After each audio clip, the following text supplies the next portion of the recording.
All right, so welcome everyone. It is just now 7 o'clock and I'm sure more people will be joining, but I am Kristen. I work with ADHD and I'm super excited to hear this talk. It has been requested actually several times and I finally had the idea to ask someone that I know. Natalie Bergman is a board member on the ADHD KC Professional Advisory Board. And so thought to ask her, and she drug in Holly Dressler, who is the Johnson County Community College Director of Access Services. I can let them each tell you a little bit more about themselves when they do their talk. But before that, I do want to let everyone know this is being recorded. So if you don't want your face on there, you can turn that off. But if you do want to ask questions or anything, certainly the speakers can tell you if they would prefer the chat box or just chiming in or raising the hand on Zoom. But at the beginning of every ADHD case meeting, we need to read the CHAD disclaimer, which is CHAD believes that information about products, services, publications, medications, and treatments should be made available to its members so they can make informed decisions for themselves and their families. As such, CHAD does not endorse products, services, publications, medications, or treatments. I do not think anything that they are going to say today will be anything controversial, but that is the CHAD disclaimer. So after all of that, I will turn this over to Natalie and Holly. Thank you, Kristen. So I'm Natalie Bergman. Like she mentioned, I'm a counselor at Johnson County Community College. I've been there for almost 2 years now. And prior to that, I was a school counselor in a special education setting. So that's kind of my background. I work with a lot of our students at JCCC that come to us with diagnoses of autism, ADHD, dyslexia, other learning disabilities, just because of my background. So Holly and I work kind of in complement, and we'll go over kind of our roles and how they work together at JCCC. And I'll go ahead and introduce myself. I'm Holly Dressler. I work in access services at the college, and I've been at JCCC for 28 years, so a really long time, and I've worked in access services that entire time. I come to this as a professional working in this area, but I'm also a parent of a son with ADHD, and my husband has ADHD. So I have kind of a personal and professional view of this. So we can go ahead and go to the first slide, which is just going to go over a little bit about JCCC. So as a college, we offer quite a few different options for students. We have 43 associate's degree programs, and that would be 2-year degrees. So right around 60 credit hours in different majors. And so, our most popular track is our Associate of Arts with Liberal Arts, and that really represents the transfer preparation coursework for a bachelor's degree. So most of our students are in that track, building those first 2 years worth of credits to then go on and transfer to a 4-year school to earn a bachelor's degree. But we also have standalone associate's degrees in quite a few fields: interior design, culinary, HVAC, automotive. So there's quite a few career-oriented associate's degree programs in there as well. And then we have 58 certificate programs. Those are going to be a little bit shorter in terms of the amount of time the students are at JCCC. Usually they're 2 to 3 semesters. Again, those are going to be career-oriented, things like business, office technology, a lot of certifications in the trades, electrical, plumbing, HVAC. So we offer a really diverse array of coursework for our students, and we're really proud to have a really diverse base of learners. We represent all ages, all demographics. We have quite a big international student population. We also have a really big population of students with learning disabilities, and we're really proud to offer services to meet the needs of everyone that comes to our campus. So the next section of the slide talks a little bit about our services for high school students. So Chris, if you just want to click, that'll get us that was the second part. So we offer courses to current high school students, and that's something not everyone is aware of. We're trying to spread the word about that because they can be a really good option for students who either are ready to move on to more challenging coursework from what they're receiving in high school, or are just finding the high school setting is not working for them and they kind of want a different experience.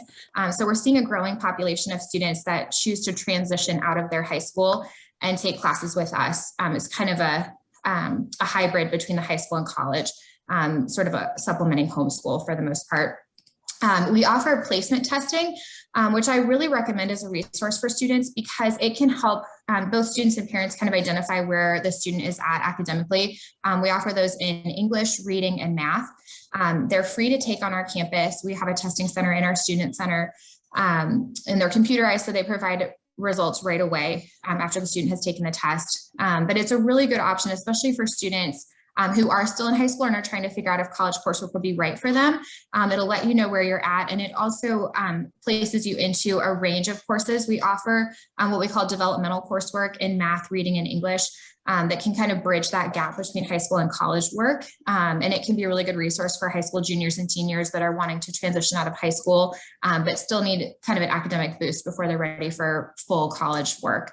And then one program I really want to highlight, and this has been a product of Holly's department that's really grown over the years, is the Transition into Post-Secondary Studies department. So that is a program specifically aimed at students who are high school seniors and have an IEP or a 504 plan. And so it's designed to help students really prepare for that transition to college, understand a lot about what college entails, what it's going to look like when they get to JCCC, what resources are available to them. So the students take a 3-credit class that counts towards a degree. It's called College Success Strategies, and they're guided through that program along with the other cohort of high school seniors and specific dedicated tips staff at JCCC. So if your student is currently enrolled in school and they have a 504 and IEP plan, it's a great option to ask their high school counselor about to prepare for their senior year.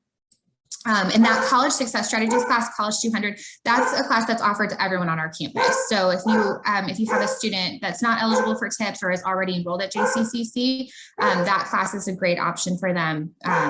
It builds a lot of great skills for navigating campus, understanding the resources that we have available, getting some really good study habits established. So I really recommend that class to most of my first year students.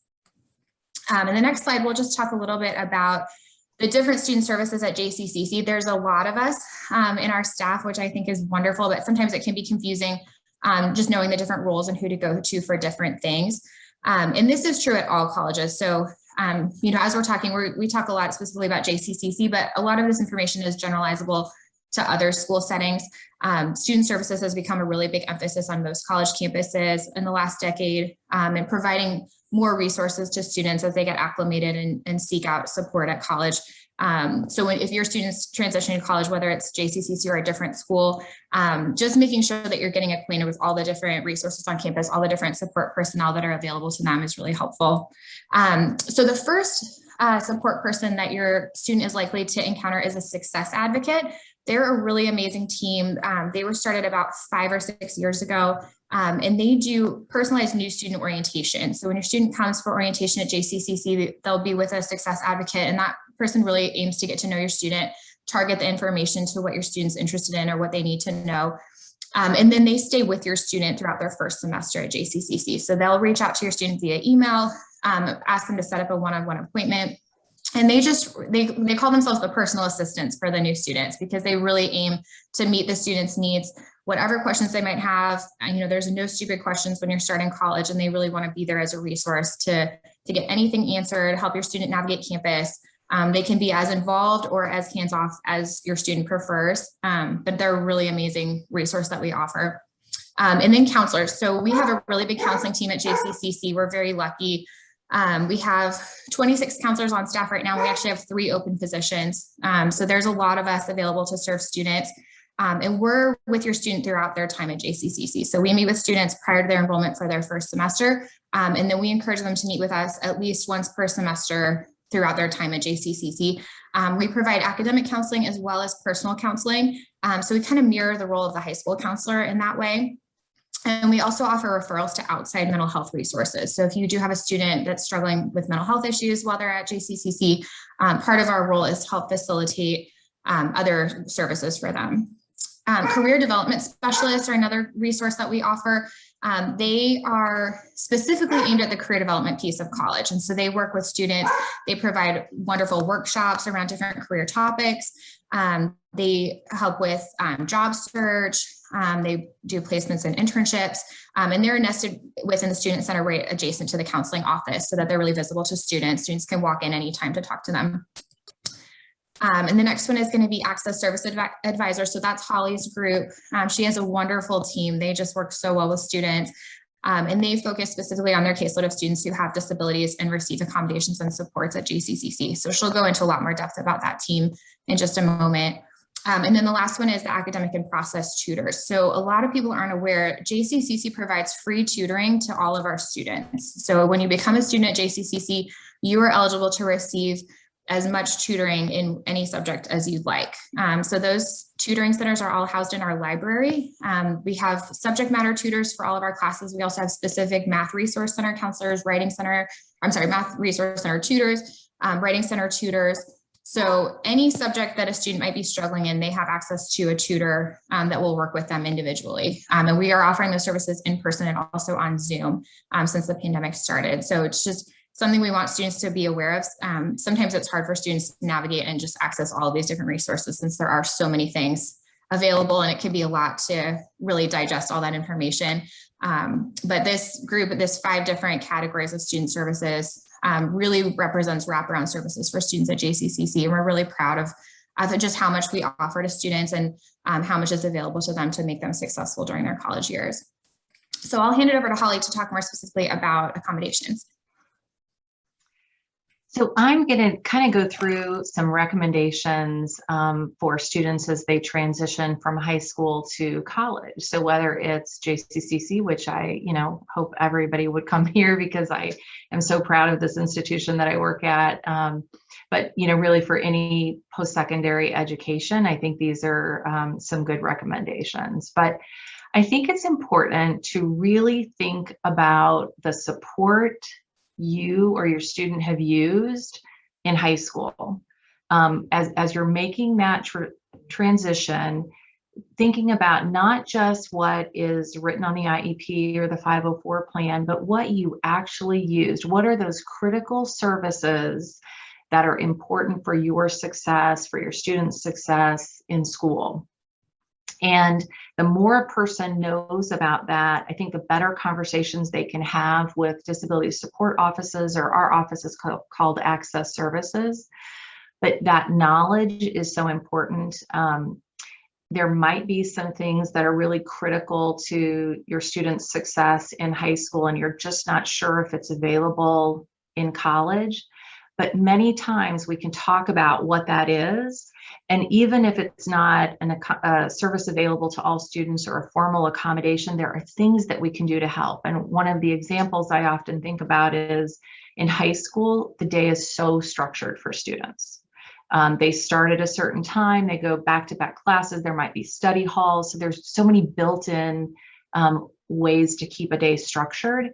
And in college, there's so much free time available. So what are things that can be done to help build structure in for that student? And there are things that we can do. We can help plan a student's day so that tutoring time is built in after the math class and after the sociology class, so that instead of thinking of it as I have class at 9 and then I don't have class again until 1 and going home and maybe not even coming back for class, it's how do we build structure into that day to make sure that you're getting the most out of what you need and get those things that are critical to success.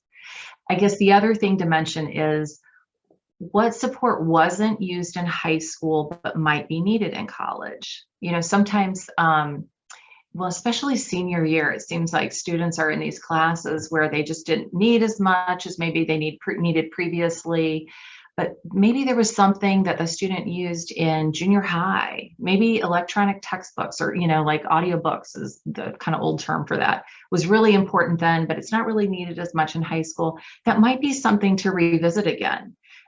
So taking time to really think through some of those things are important. Registering with the Access Services Office. So we're Access Services. It's the support office is called a lot of different things on different campuses, but it's usually either Access Services or Disability Services. And this is a tough one for some students. We've got a lot of students who are so done with special ed, do not want to have an IEP, and not that they didn't receive phenomenal services, but it's just, I don't want to do this anymore. I don't want to have a plan or an IEP or, go to that office. And so we really try and talk to students about how they are in the driver's seat in college. If we can get a student into the office and talk to them about using services, we try and explain that we are never going to force a student to use an accommodation they don't want to use. But boy, do we want to talk to them about all of the support that's available. And sometimes it's just that conversation about, here are all the things available on campus. Can we meet often to kind of monitor how you're doing? But getting registered with our office is important, because if you do decide you need accommodations, maybe you don't want to request at the beginning, it's so easy to get support in place by taking the time to get registered with the office. Every office in a college is going to look at different things that they require, but I would say that every single office requires some kind of documentation to show that the student qualifies for accommodations. And the requirements have changed a lot in the last decade, and every school might be a little bit different. At the college, usually if a student has, at JCCC, usually if a student has an IEP or a 504 plan, they're going to be able to get services through us. What we're really looking at is, what is the diagnosis or diagnoses, and how is that student impacted in an educational environment because of, for example, their ADHD. So we're trying to really individualize a plan based on the unique needs of the student. We also ask that the students submit that application. And I can tell you that many of the colleges in Kansas, we just had a state meeting on Friday, all have an online system on how to register. So the system has gotten easier. We're not as many of us are using paper and pencil anymore, but truly for access services at JCCC, you jump on our website and fill out an online application for services. So I often tell students, fill out your JCCC application and then fill out your access services application and get it done so that we've got you in our system. And I'd encourage all of you to really learn the process that's used at the college that you're going to. There should be good information on the websites for those colleges that give information on the steps a new student takes to get accommodations and what things are available to. And like Natalie mentioned in the previous slide, there are so many support services available at JCCC. I would encourage you also to really survey all the services available at whatever school you go to. More and more colleges are continue to be really focused on student success. And because of that, they're offering so many of those things that Natalie went through, and also supplemental instruction, and some have mentors. There's just a lot of different support services available for any student at the college, not just students who use access services. And the other piece I always like to suggest is enroll early and use a counselor. At the college, we do have phenomenal master's level counselors who want to work with students to help them plan their time at JCCC. And getting in early, enrolling in classes that meet at times that work well for the student, not signing up for that 7 a.m. class if you're not a morning person, not doing a one night a week class that meets for 3 hours when it's hard to keep your focused on a class for 50 minutes, So really kind of thinking through, what's that plan that I need my first semester in college, and working with that counselor to get there.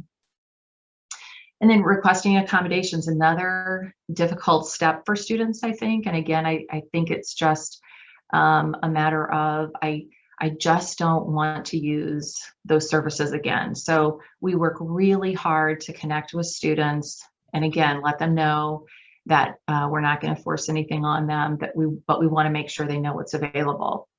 And asking questions, finding out, how does it work? How do accommodations work at college? For us, as I mentioned before, a student has to fill in the application. but then they actually have to come back and request accommodations for each class they're enrolled in. We really develop an individual plan based on the classes they're in and accommodations that are needed in each class. The questions like, how do professors know if I need an accommodation, or that I get extra test time for a test? What happens if I don't request accommodations that I need? How do I change my accommodations after I request them?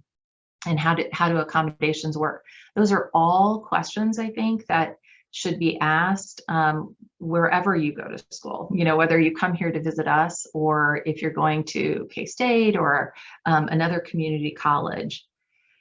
And we often suggest to students, after they do our online request for the application and then meet with us to request accommodations, we'll say, let's schedule a follow-up appointment 3 weeks from now.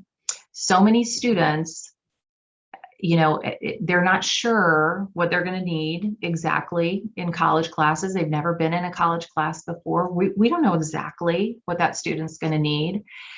And once a student's made the request, it can be really hard to come back and make an appointment and talk to somebody again.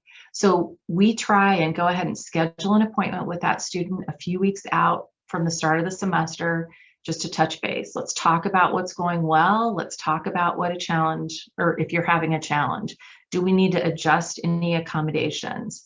There are some students that we'll meet with on a weekly basis throughout the semester. Maybe we'll meet with a student on a monthly basis. It just depends. But those scheduled meetings really help just serve as a touch point for that student. And it's such an easy thing, for us to do, that's for sure. So we'll review maybe recommendations that we have, but we want students to ask for and accept help, in the next steps of the semester. That can be really hard to accept those suggestions. But again, it's so important to have the communication and the dialogue with the students so we can help monitor how things are going throughout the semester. One of the biggest differences between high school and college is that I do not hear from all the instructors telling me Susan's having difficulty in this class or Ray had trouble with this. It is that student coming to tell me there's an issue. And so it really takes some self-advocacy, and anything we can do to help create an environment where we can have that dialogue is what we try and do. So those scheduled appointments just seem to make a difference for our students.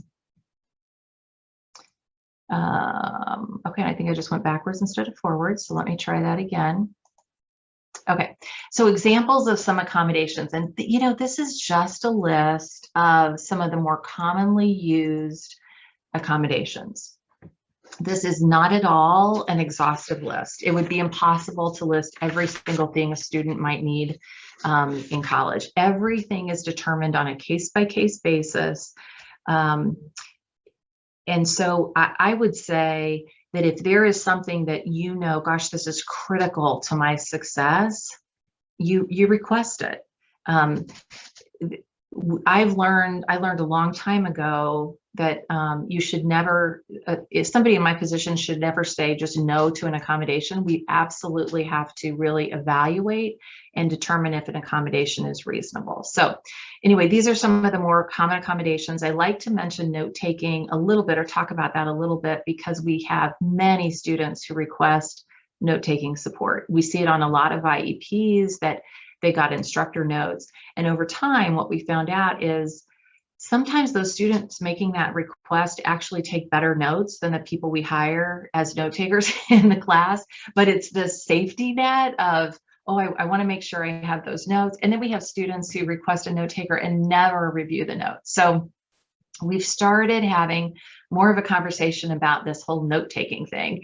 And many of our instructors provide notes online.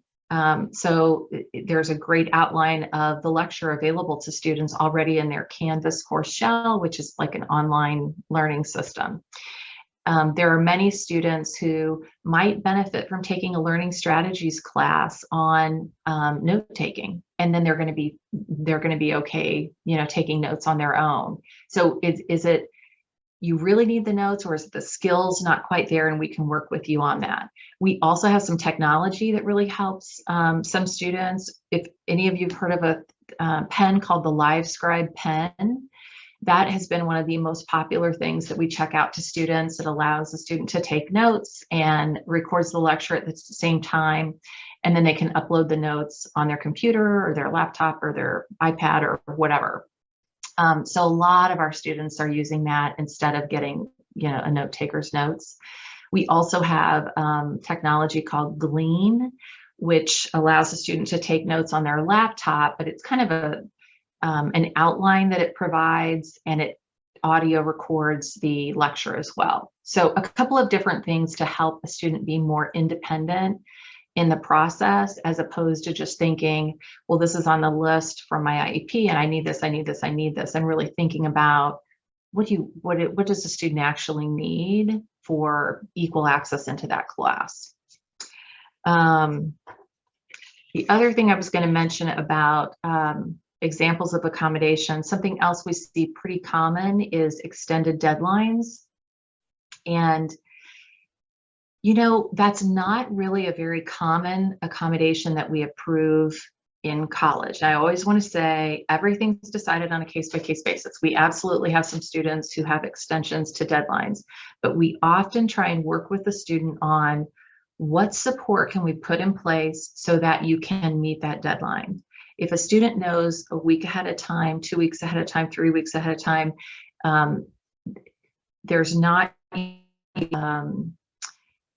that's not usually something that we would say, okay, you can have an extension on that, because there's time available to complete that assignment. Now, I know that organization, time management, all of that can be really challenging, but we're going to say, let's get you in with a process tutor who meets with you and helps with breaking things down into chunks, helping with time management and organization so that you can meet that deadline. Yeah, so I always just like to mention that piece about extensions to deadlines. Oh, the other thing about that is sometimes if we have a student who gets a 48-hour extension on an assignment, that can actually be more stressful, because everybody else in the class submitted an assignment. They go to the next class lecture. The whole class has moved on, getting all new information, and they're still finishing up and working on something that has already passed. And then they're starting to feel anxiety and stressed about being behind for the next, assignment or quiz. So anyway, I always like to just mention that. Okay, removing barriers and other jargon. I thought I'd just throw a little bit of information out here on some of the terms that we use in college. And so reasonable accommodations are really those support services that maybe are listed on an IEP or a 504 plan as services that we provide. So reasonable accommodations, and the term reasonable is in front, and it ties into two other items on there: essential functions and core competencies. When we're thinking about what does that student need, we're always also looking at what are the essential functions of the class, what are the core competencies of the class. We can't put an accommodation in place that changes the nature of a course or changes a function or a competency in a course. So there are some times where we do say no to an accommodation, and it's usually because of one of those two things. We're also always talking about equitable access for all students. I have started saying that I'm trying to work myself out of a job because we really want the campus to be totally accessible for all students. And equitable access is something that we think about not only in the physical environment of our campus, the classroom environment, even the electronic environment. Removing barriers so that students can succeed is at the top of our list, I'd say. And then finally, I always like to mention the student code of conduct, because we do have students who may have some behavioral issues or have had some difficulty with some behaviors in high school.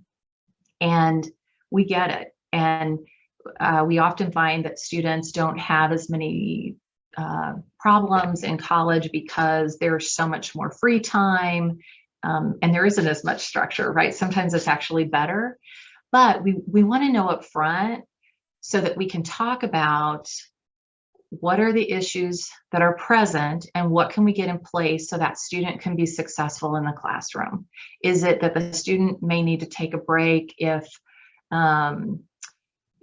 they would get upset in class, they can be allowed to step outside, get a drink of water, come back in. There's a lot of different things that we can do. We've had students who just have trouble not asking questions all the time, and talking through to the student and explaining, we've got to let the instructor lecture, and here's a way that you can get your questions answered in a way that works for everybody. So anyway, just always like to mention that as well. So this last slide is just intended to go over just some general knowledge that Holly and I talked about and wanted to share with students and parents as they're approaching the transition to college. Because we know it can be kind of opaque. You know, college is seen as this mysterious place that you go off to after high school. So just kind of providing a little bit of background information that we find is most helpful. So the first thing is that even with accommodations, the pace and expectations of college will be quite an adjustment. And Holly mentioned that when she talked about the lack of structure and just the difference in the student's schedule and how their day, the pace of the day is going to go. So we just encourage students to really take that into consideration. For one thing, you know, give themselves some grace in that first semester. We really emphasize that this is a big transition.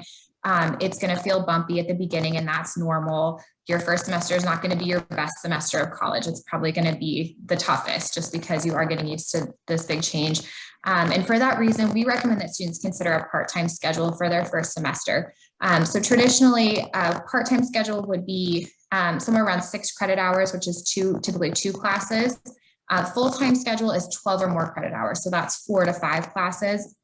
A lot of students feel pressure to take 5 classes in the first semester just because that is kind of considered the full-time baseline.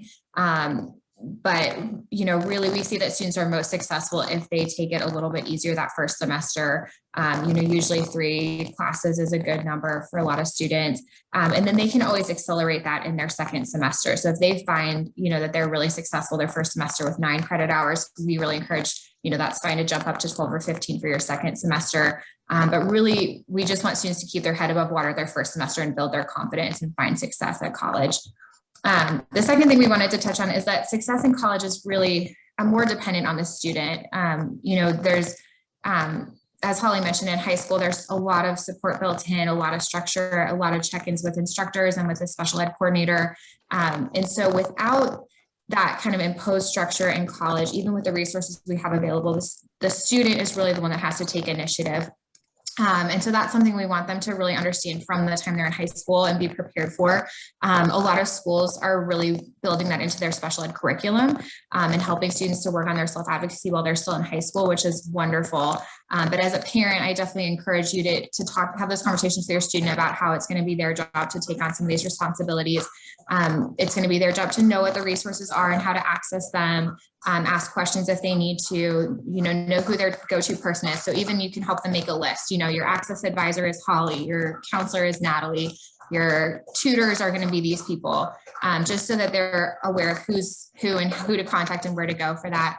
And then part of the challenge in college is just the difference in schedules. It's really different when you have a class that meets once or twice a week than in high school when you're meeting 5 days a week. So Holly mentioned our Canvas shells. That's the learning management system that we use at JCCC. Every college is using something these days. So they have different names: Blackboard, Google Classroom. Canvas is one of the more popular ones. But that's where a lot of the information about the courses is housed. So most of the time, the student syllabus is going to be in Canvas and they won't be handed a print copy. Especially if they're taking online classes, then 100% of the information is going to be through Canvas. So we have some really wonderful options through our tutoring center that help students get acclimated to Canvas and just really understand and go through each of their classes and see all the information and understand the due dates and the meeting times and when exams are going to be scheduled. But that's something as a parent you can do with your student as well. Just really help them go through that each page for their courses, and really take the time to write it out on a calendar, understand kind of what the big weeks are going to be for that class, when they're expected to be present, everything like that. Because the executive function piece in college is really challenging, and especially for students with ADHD, it can be a really big adjustment from high school. So, people like Holly and myself are there to help your student as well. Holly mentioned we have process tutors, not something I neglected to talk more about on the page of student resources, but in addition to subject matter tutors, we do have tutors that are devoted specifically to executive function and time management skills. And they'll work with students on understanding their deadlines and kind of breaking things down into more manageable pieces. So there's a lot of resources to help with that executive function piece, but it does require the student to kind of understand that that's going to be a challenge, know what the pitfalls are for them specifically, and how they're going to need help with that. And then the final thing I really wanted to mention is that we recommend that students remain collaborative with their parents once they start college.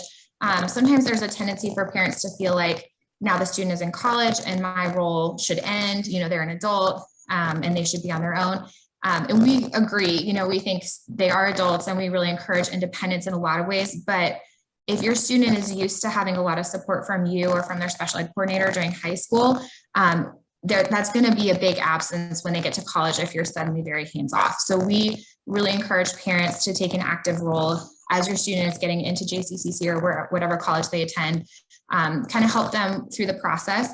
That doesn't mean you have to go to the meetings with them or do things for them, but just kind of helping them to understand what the steps are and make sure that they're going through those steps can be really, really beneficial. And then certainly you can start to taper your support over time. So you'll see your student grow through that first semester and especially their second semester in their independence and their comfort level. And then at that point, we definitely do recommend letting your student handle things on their own. But we're always willing to work with parents. For a lot of my students, I encourage them to bring their parents to our meetings, just because, you are an expert in your child. You've been there through their educational journey. And so you have a lot to say and to help them as they're kind of trying to understand what they need in college and what's going to make them successful. So don't hesitate to continue to be your child's ally. So the last slide just provides our contact information.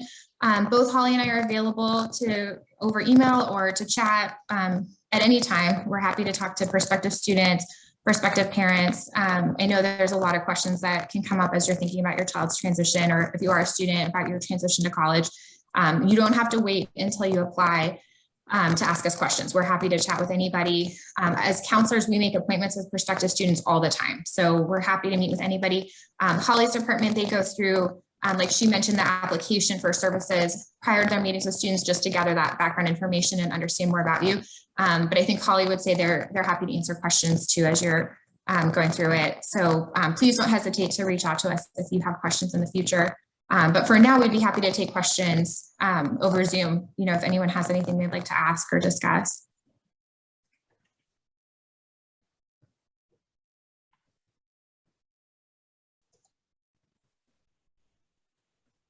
And Kristen, feel free to chime in if there's anything you've heard from parents or students that you think might be helpful for us to add.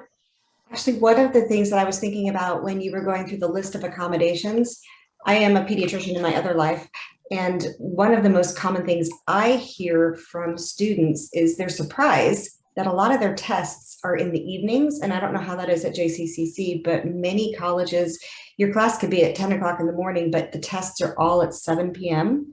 And so, especially for kids who are medicated, if their medicine wears off sometime in the afternoon, 7 o'clock test times just do not work. So either they need to come up with a different medication strategy with their physician, or they need to have test times altered. And universities usually will let people do that, but you have to ask for that one. And so I think that's a very important thing that surprises a lot of people.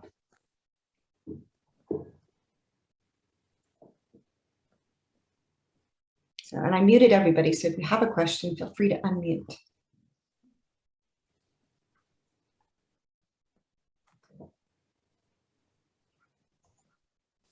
Surely there's questions. I know they did a fantastic job, but they did not cover absolutely everybody's question. Kim has a question. Yeah, I was just going to say thank you. My daughter's a sophomore. I don't think I have any questions yet, but I just reviewed with her case manager today. She's at Blue Valley Northwest. And so we've got a little while yet, but that's one of the reasons why I wanted to join tonight. Thank you very much, ladies. Good. I guess another thing I have seen from a physician standpoint is some kids get through school and they do a great job. They don't have a 504 or an IEP. And that makes it a little bit harder at the college level because they don't have that background, or even before college when they're trying to get their SATs, ACTs, they can't get extra time because their teachers were always nice to let them finish up the last few minutes of test time in class. Teachers were just being nice, but they didn't realize that sometimes that hinders students when they need to go to that next level of testing for the ACT, SAT, AP tests, or for college. So getting things written down, if your student is in elementary school, it's easier. If they're in middle school, it's a little bit harder, but it can be done. And if it's in high school, still work on getting something written down, because I think it just makes it easier to make that next step transition.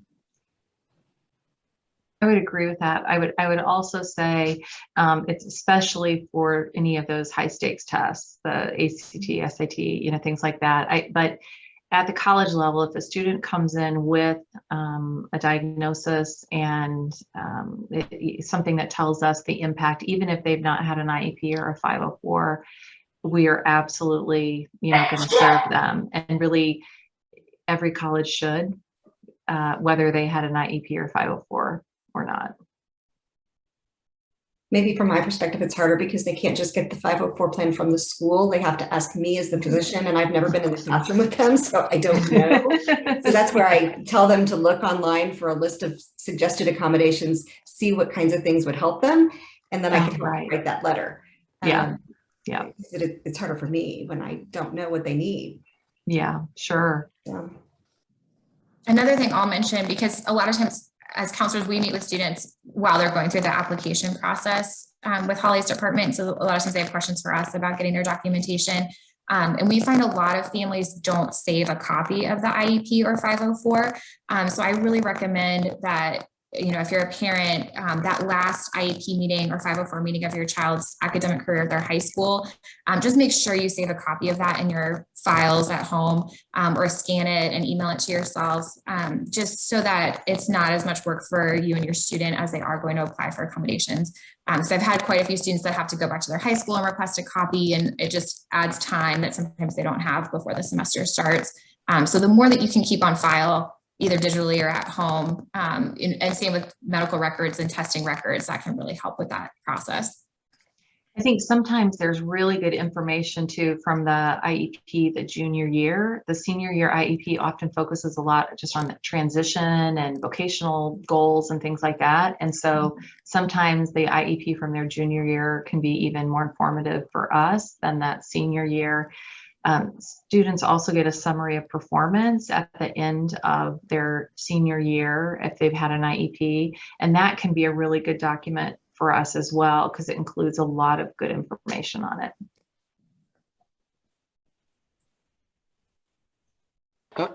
Hello, my name's Rob May. My daughter is going to Johnson County for the paralegal program, and all of her classes, unfortunately, went to online, and so that's proving difficult. So did you say that are some classes, my first question, are some classes at JCC in person right now, or are they all online? I guess we just assumed they were all online since all of her classes went online. A little over 50% of our classes are face-to-face this semester. Okay. All right. And so that probably answers my second question. So tutoring and things like that you mentioned are in person that she can go ahead and take advantage of, although her classes are online. Okay. Yes. To know. And there's an online form. It's actually under the Academic Achievement Center. It's like the fourth block when you go to their page, and it's individual tutoring request form. So it can be filled out online. And the coordinator of that program, Caitlin Krumsick, will get the student assigned to a tutor that they can meet with for 90 minutes a week. So you can actually have scheduled tutoring times, but the student can also walk into the Academic Achievement Center anytime to get walk-in tutoring help, or help from a learning specialist. All right. Excellent. And she's at work right now. That's why I'm on this meeting.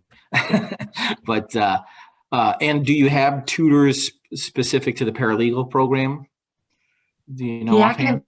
The Academic Achievement Center has done a great job of getting tutors in a ton of different areas. I don't actually know if they have someone who's really familiar with the paralegal program, but I can tell you that they're all well-versed on learning strategies. So if they don't have a strong background in paralegal, they could still provide a lot of assistance on understanding content from the lectures, from PowerPoint presentations, from the textbook, any of those things. Okay, great. Thank you. You're welcome. Does anyone else have any questions?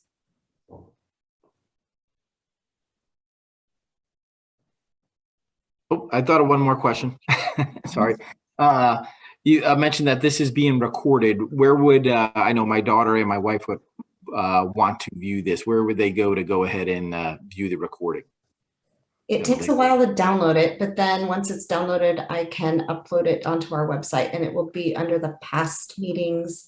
There's a resources tab and then past meetings. It'll be on that. All right, great. Thanks again. Thanks.